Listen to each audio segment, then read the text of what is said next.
ಪೇಟೆ ಹುಡುಗಿಯ ಹಳ್ಳಿ ಲೈಫ್ ಅಲ್ಲ, ಇದು ಹಳ್ಳಿ ಹುಡುಗಿಯ ರಿಯಲ್ ಲೈಫ್. ಹಾಯ್ ಎಲ್ರಿಗೂ ನಮಸ್ಕಾರ. ಅವ್ವ ಬಾಗಿಲು ತೊಳೆದು ರಂಗೋಲಿ ಕೂಡ ಹಾಕಿದ್ರು. ಅದನ್ನು ನೋಡಿಕೊಂಡು ಒಂದು ನಿಮಿಷ ಕಳೆದೇ ಬಿಟ್ಟೆ ಅಂದ್ಕೊಳ್ಳಿ. ನೆಕ್ಸ್ಟ್ ನಾನು ಬಂದಿದ್ದೆ ನಮ್ಮ ಹಸುವಿನ ಕೊಟ್ಟಿಗೆಗೆ. ಅಪ್ಪ ಹಾಲಿದ ದನಿಗೆ ತಿಂಡಿ ಕೊಟ್ಟು ತಪ್ಪೆ ಕೂಡ ತುಂಬಿಟ್ಟಿದ್ರು. ನನಗೇನು ಕೆಲಸ ಇಲ್ಲದೆ ಇರೋದ್ರಿಂದ ಇನ್ನು ಹಾಲು ಕರಿಯೋ ಟೈಮ್ ಆಯ್ತಲ್ಲ ಅಂತ ಹಾಲು ಕರಿಕೆ ಮಿಷಿನ್ ಹಾಕೋಕ್ಕೆಲ್ಲ ಕ್ಯಾನ್ಗಳೆಲ್ಲ ರೆಡಿ ಮಾಡ್ಕೊಂಡು ಮಡಿಕೊಂಡೆ. ಕೆತ್ತಲು ತೊಳೆದು ಮಿಷಿನ್ ಕೂಡ ಹಾಕ್ತೆ, ಏನಾದ್ರು ಕೆಲಸ ಮಾಡೋಣ ಅಂತ ಮಿಷಿನ್ ಹಾಕ್ಬಿಟ್ಟು ಹೋದೆ.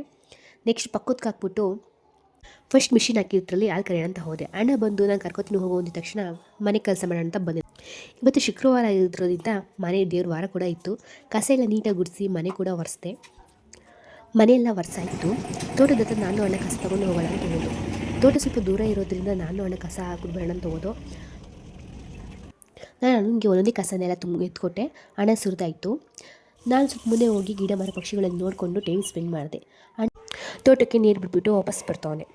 ತಿರ್ಗಾ ರಿಟರ್ನ್ ವಾಪಸ್ ಎಲ್ಲ ಕಸ ಮುಗಿದ್ಮೇಲೆ ಮನೆಗೆ ಬಂದು ಅಪ್ಪ ಮತ್ತು ಅವ್ವ ಇಬ್ಬರು ಸೇರಿ ನೋಡ್ದಾಕಿದ್ರು ಮಿಷಿನಲ್ಲಿ. ಹಸುಗೂ ಕೂಡ ಹುಲ್ಲು ಹಾಕಿದ್ರು. ನಾನು ಬರೋಷ್ಟೊತ್ತಿಗೆ ಆಲ್ರೆಡಿ ನಾನು ಅಣ್ಣ ಬರೋಷ್ಟೊತ್ತಿಗೆ ಹಸುಗಳು ಹಾಲೆಲ್ಲ ಮೇಯ್ತಾ ನಿಂತಿದ್ದು. ನಾನು ಫ್ರೆಶ್ ಅಪ್ ಆಗಿ ದೇವ್ರಿಗೆಲ್ಲ ರೆಡಿ ಮಾಡಿ ದೇವ್ರ ಪೂಜೆ ಮಾಡಿ ವಾರನ ಮುಗಿಸ್ತೆ. ದೀಪನ ಹಚ್ಚಾಯಿತು. ಅದಕ್ಕೆ ಆಲ್ರೆಡಿ ನಾಷ್ಟಕ್ಕೇನೋ ಮಾಡ್ತಿದ್ರು. ಏನು ಮಾಡ್ತಿದ್ದೀರಾ ಅದಕ್ಕೆ? ನನಗೂ ನಾಷ್ಟ ಹಾಕೊ ಕೊಟ್ಟರು. ನಾನು ಚೆನ್ನಾಗಿ ಬ್ಯಾಟಿಂಗ್ ಮಾಡ್ತಾಯಿದ್ದೀವಿ ಇಬ್ಬರು ಕೂಡ. ಟೈಮ್ ಅಲ್ಲಿ 11:30 ಆಗಿತ್ತು.